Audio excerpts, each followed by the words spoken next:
Democratic Congresswoman Jasmine Crockett of Dallas, thank you so much and welcome back to Eye on Politics. Absolutely.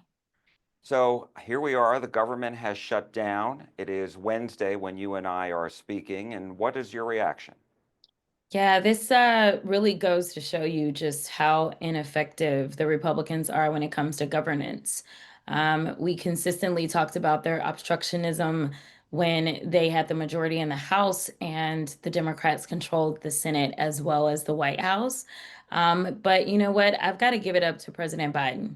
President Biden never gave up. President Biden consistently called in all four corners, which would be the leaders of the House, minority and majority, and the leaders of the Senate, majority and minority. And he consistently tried to make sure that he toed the line and did not give up things that were absolutely critical, but he would give some. And that's what negotiations look like.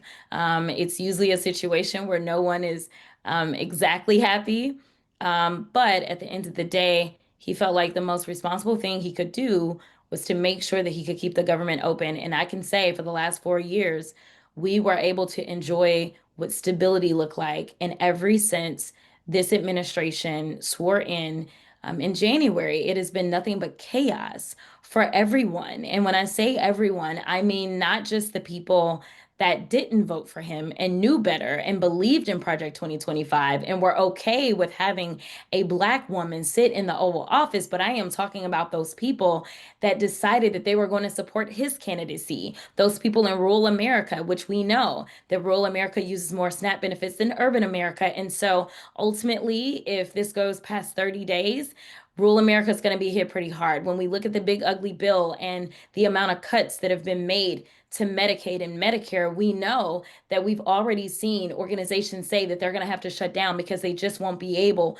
to keep the doors open to the health clinics and the hospitals in certain areas, or the fact that we have a record number of farmers that are filing for bankruptcy right now because of the idiocy that we see around the tariffs. And so, yes, this is only further evidence of what we all knew. The last time we had a shutdown was under this same president. So there is a trend. The last time our economy was tanking, it was under this same president. So I need people not to get amnesia when it's time to go back to the polls. And let's not do the same thing over and over and expect a different result. Let's do better. So while you are and Democrats are blaming Republicans, not surprisingly, Republicans are blaming Senate Democrats. They're calling this the Schumer shutdown, Yeah. saying that Republicans in the House wanted to keep the government open, the president wanted to keep the government open, but the Senate Democrats and Chuck Schumer didn't have the votes, didn't come with the votes because, as you know, 60 votes are necessary in the Senate. And so they're blaming the Democrats for that. And I remember you criticized Senator Schumer's leadership in March when he voted to continue funding the government. So, what do you say to all that? I absolutely do. And what I say is what Donald Trump said years ago, before he was ever elected or running for president. He said, if the government shuts down, it is the president's fault. These are his words. And so I am happy to repeat his own words. He said that it is a failure of leadership from the top. And so we know that Schumer, as well as Jeffries, tried to reach out to him to set up a meeting. And we know that he canceled on him because on them, I think he went golfing or something. I don't really remember. But nevertheless, he was not concerned and he was not serious. He then engaged in an Oval Office meeting here recently. We now have some photos from that meeting. It doesn't look like he took that meeting seriously either. And so basically, he was just going through the motions. That is not what leadership looks like. And to be perfectly honest, I don't know why Democrats would sit there and say, yes, Mr. President, whatever it is that you want us to do, that is what we're going to do. That is not how it works. Jack, let me remind you that this administration has only been in for now not even a full 9 months. And we know that there were deals that were made, there were bills that were passed. And what did he end up doing? He ended up stopping funds from leaving the federal government that we, Article 1 members of Congress, had actually designated to go places. He did that illegally. He did illegal impoundment, as well as he decided that he was going to do a rescission package and rescind some of those dollars to hopefully equal out some of the illegality and say, well, maybe I'll make some of this legal. And the Republicans went along with it. So you tell me how it is that Democrats would say, you know what, you need us, but you're not even trying to talk to us, and you're not giving us any assurance that you won't do what you consistently do, which is to make sure that you break your word. Why is this a Democratic problem? This is not. You claim you had a mandate, so go ahead and do what you do. If you understand how government works, if you understand that you're going to need Democratic votes in the Senate, then maybe you should enter into good faith negotiations. But I can tell you that those Democratic senators were not elected to make sure that their constituents die. That is a Joni Ernst thing. That is what she said to her constituents when she went out on the road. And now she's not running and seeking re-election because of the words that she ushered in to her own constituents about not really caring about if they live or die. So here it is. You have Democrats that are doing everything that they can because they're receiving the phone calls and they're actually listening to their constituents. They're not the ones that are avoiding town halls with their constituents because they are afraid when they are saying we cannot afford health care if you take away the Affordable Care Act subsidies. And to be perfectly honest, Jack, you and I both know that the Republicans consistently have tried to repeal Obamacare, also known as the Affordable Care Act. Well, They have tried it for years. I And want to, I do want to ask you about the Affordable Care Act's enhanced tax credits in just a second. I did have one other question because the Senate apparently is going to be holding daily votes. There were three Democrats who voted for keeping the government open. And what is your message to Democrats as they vote today in the Senate and then tomorrow and the next several days? I think that the Democrats need to make sure that if they vote for this, there is something that they can go home and tell their constituents that they got in return. The reality is that we are talking about healthcare. We are literally talking about life or death for people that are actually here. We are not talking about embryos. We are talking about living, breathing people, children, adults, elderly folk. And I don't really know if there is a price that you can put on someone's life, like the living, those that are here. And so if they feel confident that they can go back and feel good about whatever it is that they got or did not get when they have to answer to their constituents, then fine.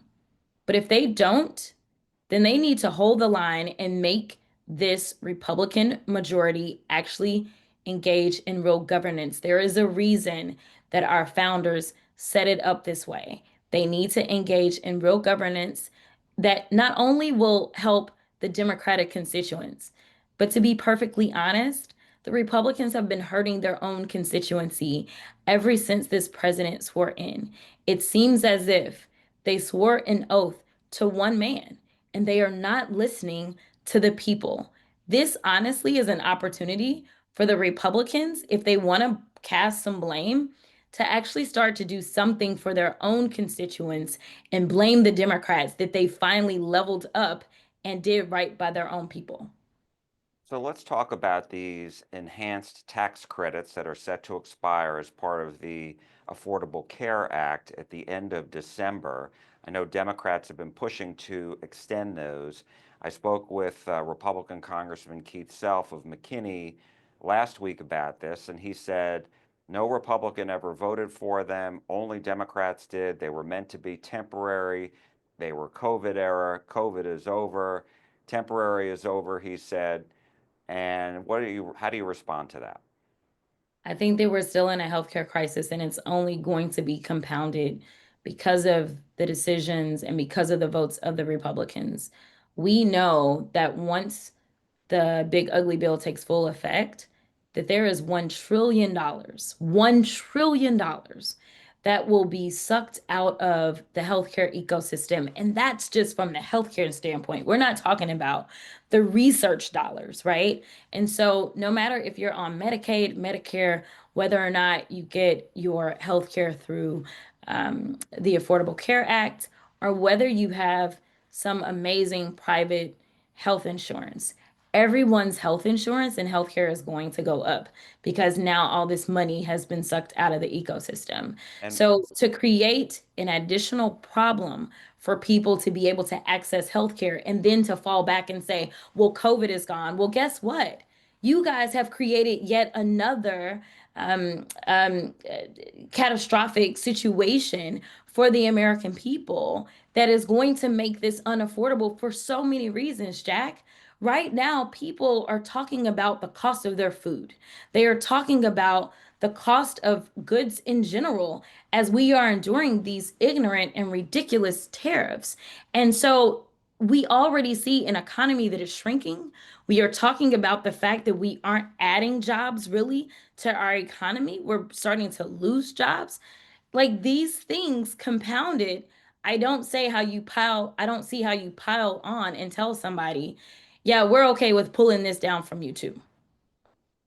And so let me ask you about one other thing on the government shutdown, and that is that the Trump administration has discussed laying off federal workers, not just a furlough, but laying them off. Your thoughts? My thoughts are that whether we're in shutdown or not, this regime has consistently engaged in illegal firings, illegal detainments. Everything is illegal, right? The amount of constitutional violations they've engaged in, and they don't care. So I do want to be clear that they may use the shutdown as their excuse or their cover, but we know that this administration has been sued a record number of times. And a lot of it has been because of their illegal rifts. They're illegal and ignorant rifts. Because there's so many people that now they're like, oh, that's what you do? Maybe we do need you back. And then they've tried to go and scrounge and pull people back. So I don't think that shutdown or not, they are going to stop engaging in their illegal acts. Let's also talk about this federal court hearing that begins in El Paso today, shortly, actually, same time that we are speaking. How confident are you in the plaintiffs' and Democrats' arguments that the new congressional maps in Texas are unconstitutional and illegal? So I'm very confident that they are both unconstitutional and illegal. I will tell you that historically, every time someone has challenged maps in the state of Texas, they have been found to be intentionally discriminatory, at least when we're talking about the congressional maps. And so I don't anticipate this to be any different. In fact, we have been engaging in litigation over the 2021 maps, which sadly enough, the 2021 maps are better than the current maps that they are trying to push on us. We have been engaged in that litigation for 4 years. We actually had just wrapped up a 3-week trial to where I have questions and concerns about the state and whether or not they were being wholly truthful to the justices as they were making arguments, because it is my understanding that potentially these new maps were actually already drawn and the state was aware of this and they were not frank and upfront with the court. Instead, they kept arguing that the 21 maps were perfect. Then, next thing you know, we ended up going through this new redistricting. The court held off on making a ruling on the legality of the 21 maps. But I do believe, since the court had the benefit of listening to all the testimony and hearing the process about what happened in 21, that now they know this information and the plaintiffs are saying this is even worse and they have the numbers to back them up. Now, this won't be a full blown trial on the merits of the case. Instead, this will just be whether or not these maps are allowed to go into effect immediately. And then there will be a later date and a later time to actually flesh out and really go through a full blown trial. But the final thing that I'll say about this is that it is very interesting and it is very telling that the state, in their own filing, had two issues that they were trying to get over. Number one, they were trying to get over the governor's own words, where he was basically saying that the reason and rationale for having this special session was because of the letter that he received from the Department of Justice. And in that letter was all about race. Okay. They were trying to walk that back. Oh, he had it wrong. Nope, that's not what it was about. And then the second, even more interesting part is that they were arguing the Petaway case. And they were saying, well, the Petaway ruling came out after the 21 maps were drawn. And we feel like Petaway says that you can get rid of a coalition district, meaning a district that looks like Mark Vesey's district, a district that looks like Julie Johnson's district, where minorities make up the majority as it relates to being able to choose their representation, but it's a coalition of minorities. So here it is. They said Petaway says you can get rid of a coalition seat. And I can remember testifying in Austin and being asked by one of my classmates who was sitting on the dais about Petaway. He said, "Did you read it?" And I said, "I did not." And he said, "Well, let me tell you what it says. And this is why we can do this, is because Petaway says we can do it." And I said, "Well, I'll disagree with you. That is not what Petaway stands for." And he said, "How can you disagree with me when you didn't read the case?" I said, "Because I understand the holding in the case. And the holding in the case meant that they were not required to make new coalition districts, but it did not say that coalition districts themselves were illegal and that they could destroy them." In the state's most recent filing, they said that they got Petaway wrong, and they are on the record leaning in hard, whether it was on the floor or whether it was in the committee hearing, saying that Petaway says that they can do this, and they claimed that they were doing this because of Petaway. Well, I guess somebody finally told them that they got it wrong, and I was right the entire time. But they're saying even though our basis for engaging in this redistricting was wrong, we still feel like our lines are good. So just ignore that part. So they are already I, starting with some losing arguments. well, I did read the documents that the state filed, and they did say in the documents that the Justice Department letter telling them that these coalition districts were unconstitutional, they said that the state was blind to race when they drew the 2021 map, just as they were in the 2025 map. Yes. And so, how do you respond to that? Because they say in their papers, aside from what we just discussed, they also say, this was done for pure partisan reasons. President Trump wanted 5 new districts. We gave him 5 new districts blind to race. Yeah, that's what they claim. But again, we know that historically they have been found to be intentionally racially discriminatory. And so this won't be any different. This is what they're doing. And so there are those that say things like, oh, Democrats are race baiting and they don't want us to talk about race, but I understand the law. I understand what the 15th Amendment of the Constitution stands for. I also understand Section 2 of the Voting Rights Act. And so you absolutely, number one, yes, you are supposed to be race neutral, but to what extent? We are looking at maps that have approximately 70% of the districts of the 38 districts that we have. Anglos are going to be the ones that can decide who goes to DC in a state in which the largest minority population is actually Latinos. Latinos make up 40% of the state of Texas, and then you have Anglos making up approximately 39%. And then the other 20% of the state, for the most part, is basically other people of color, Black folk, Asian folk, and other descents, right?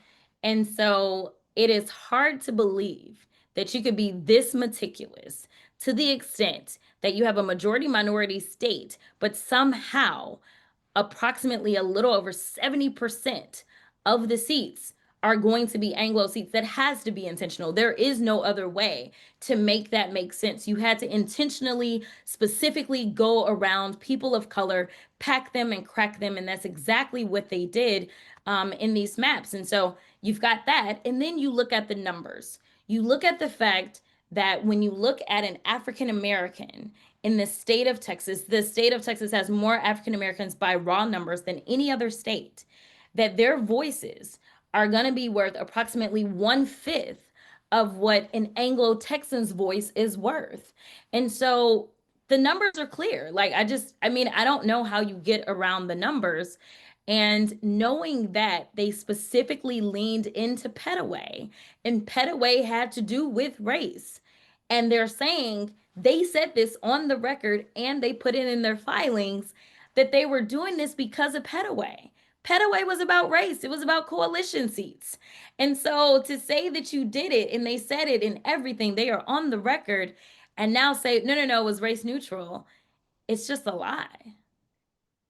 When you and I last spoke, you were trying to determine whether you're going to run in the 30th congressional district, your current seat, but the lines have changed a little bit, or the 33rd, the new 33rd, because your home is in that district. Have you come to any decision on that yet?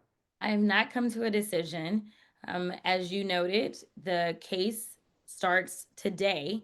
It is my hope that, at a very minimum, what the plaintiffs are asking for, because the court wanted to know when they set this hearing, the court asked, are you asking for the lesser of two evils? And so right now, that is what the plaintiffs are arguing for. If for some reason the lines stay exactly like they are, at least for this next upcoming cycle, then I most likely will be running, not most likely. I mean, I have no reason not to run where I live and where I represent, unless I was to run for something else. So, no, it would absolutely be 30. So, right now, I am going to wait on the lines, and then I have to listen to the people. Jack, these seats don't belong to us, they belong to the people. And I really want to make sure that I get a pulse on what it is that the people want.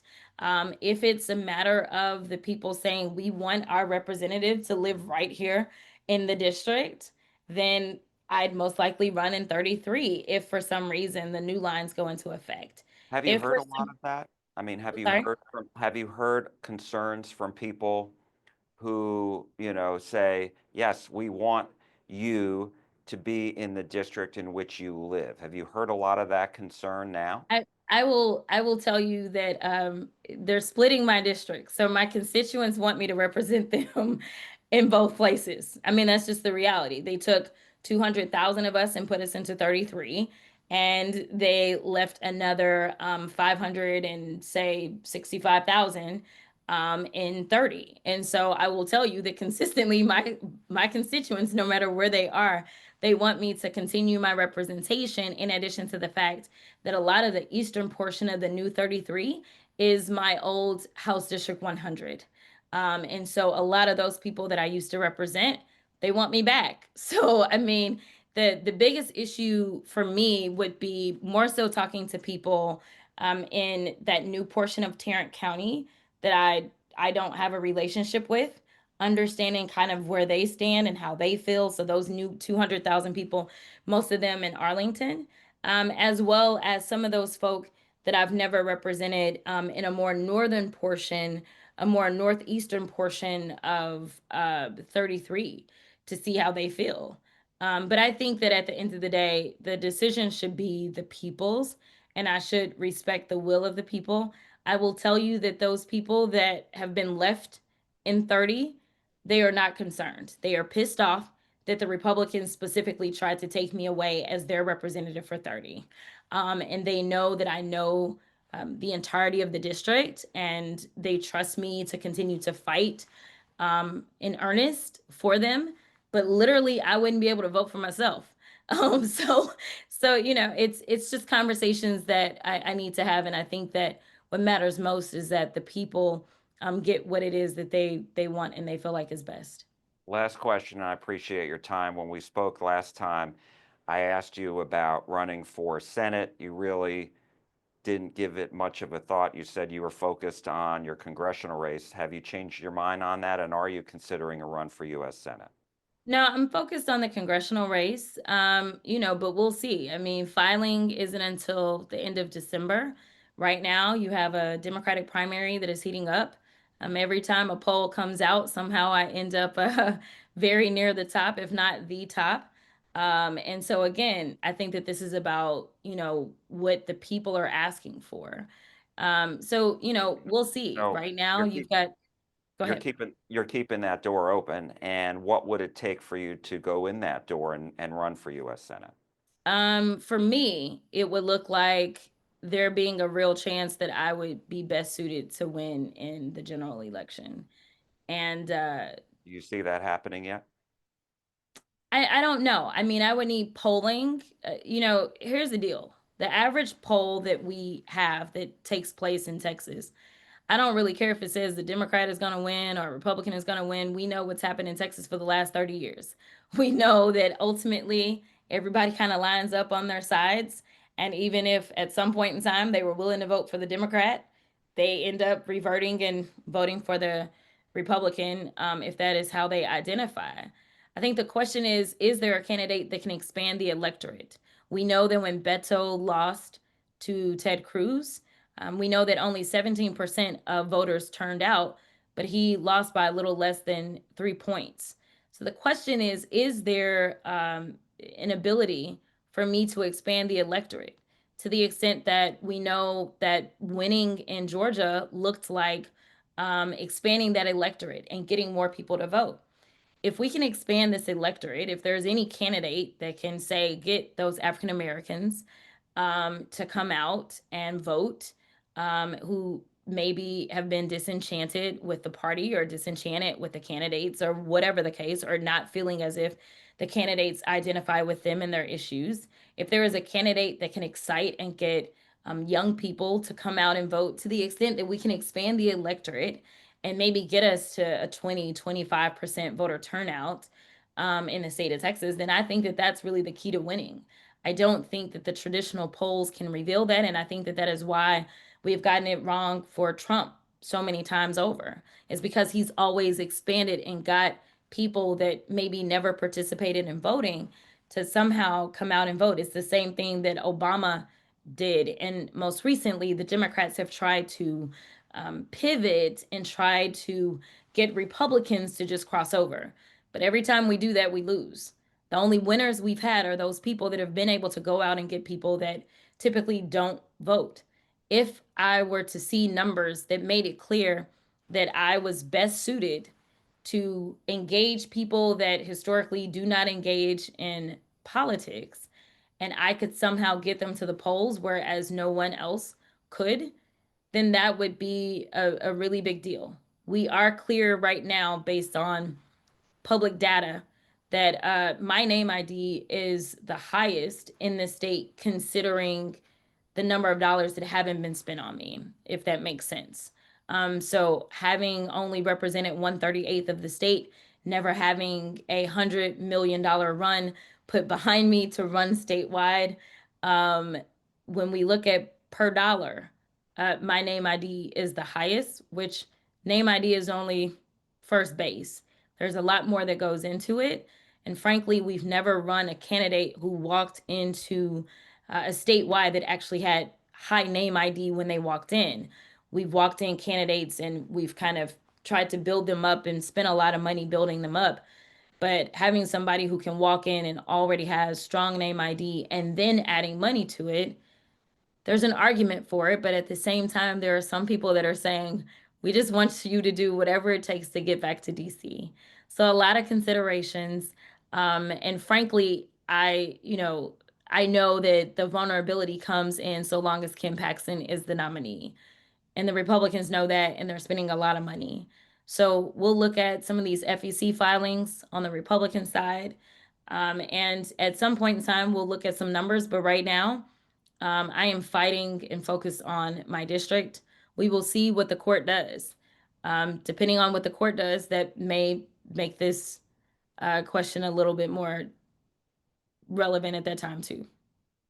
All right, we will leave it there. Congresswoman Jasmine Crockett of Dallas, thank you so much. We appreciate it as always. Absolutely.